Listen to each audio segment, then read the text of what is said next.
लढीचा भाऊ केला तिला आजीवाचं बोलाय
तुमचं प्रेम आहे तिच्यावर मला माहित आहे.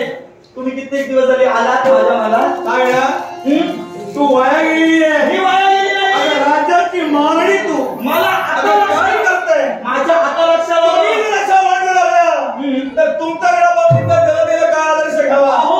प्रत्येकाच्या घरोघरी हाच आदर्श घालून देता तुम्ही. मला काही फरक पडला नाही, पण तिची बाजू घेऊन बोलता ते मला कळत आहे. आता माझ्या बाजूने कसे बोललो?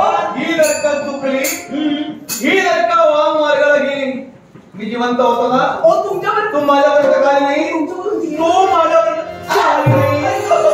काय झालं? काय झालं? काय झालं तुला? मी मारलं तुला? प्रेमाने मारलं. मी मारलं तुला? अगर नवऱ्यानं मारला का घेतलं का रडायचं नाही. मारल्यानंतर समजूत घालतात तिची. तरी म्हटलं माझ्या बाजूने कशी नाही यार? मला बरीच वर्ष झाली ना, ती नवीन तरुणीसाठी आहे, तिला घेऊन जातात नुसते. एका वर्षाच्या बाळ दिलं काय आणि तुम्ही खेळविता का? मी गुपचूप पाहिलं तुम्हाला. काय हो मोठेपणा सांगतात, बाळ आल्यापासून महिना सुद्धा झाला नाही आणि खेळणी घ्यायला जातात. डमरू घेतात काय? डम डम डम डम डम डम डम डम डम. अजून खेळणी घेतात काय?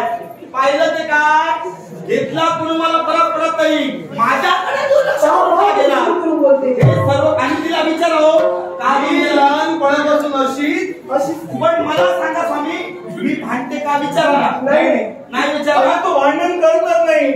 जे काही चालविलं अगं तुझ्याशी लग्न करू मला पश्चाताप झाला. आणि मी सर्व केलं ते माझ्या घराण्यासाठी. मला सांगा हो, माझी राजने तिलाच विचारा. मी तिच्या जवळ गेल्यानंतर बाळ किती वेळा माझ्या जवळ दिला? तुझ्याकडे काय देणार? आणि मला बघून सांगते तुझी नजर लागणार. सर्वांना सांगते वांगोटी आली, वांगोटी आली असं सांगते. ही भगिनी माझी. असं बोलले हारी तेवढी शोभा की बरोबर ते सांगा. मी काय सांगतो की काय हे सारं तुझ्यामुळे झालं. माझ्यामुळे माझं दुसरं लग्न व्हावं ही तुझी इच्छा होती. लग्न ती चुकली. अपराध तू पोटी घालला होता आणि त्याला शील मिळाली. माझ्यापर्यंत वार्ता पोहोचायला हवी होती. सारी तेवढी शोभा फार झाली. सगळ्यात चुकतो तो माणूस आणि झालेली चूक सुधारतो तो नाही म्हणून काढला जातो. दोघांनाही मी संधी देतोय. वाद या क्षणी मिटवा. तुझ्या मला तू प्रवेश कर. अजून मी टेकविणार आहे. ज्यावेळी तिला इथून घालवल त्याच मी शांत होईल. नवेच्या शांत होणार नाही. तुझ्या इच्छेसाठी मी दुसरं लग्न केलं. आता प्रथम तर तुला घालून तिसरं लग्न करायला माझा पुढे होणार नाही. चौथा करा, पाचवं करा. एकाला एकीला सुद्धा टिकू देणार नाही मी. काय करणार आहे तू? काय करणार? काय करणार तू? तिच्या बाबतीत केलं ते सर्व तू माझा ऐकणार नाही. तू माझा ऐकणार नाही. तुझा मला प्रवेश कर. नाही जाणार. मी तुला अजूनही बजावून सांगतोय. तुला वेळ लागलेला आहे. रागाच्या भरात तू काय करताय? काय बोलते जातं तुला भान नाही. मी नाही जाणार. हे पहा मला प्रवेश कर. काय करणार तुम्ही? जाणार नाही तू. काय तू आज मिटविणार नाही. तू आज मिटविणार नाही.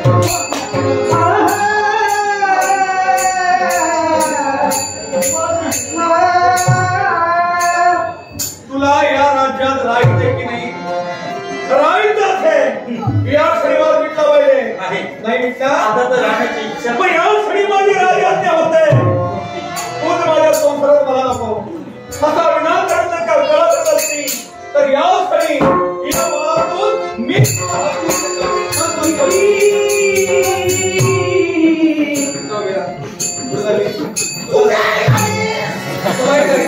अजून सर्व काही मिटलेलं नाही. मला तुम्ही घालवितात. माझ्या हक्काला पकडून मला राज्याच्या बाहेर घालू पाहतात. पण ऐका, त्या काळतोंडेसाठी सर्व काही करतात. गोगल घाली, पोटात पाय काढून टाकेल तुझे. आणि या औदतेला तुम्ही घरात ठेवतात, या लक्ष्मीला बाहेर काढतात. मग ऐका, मी गेल्याच्या नंतर तुम्हाला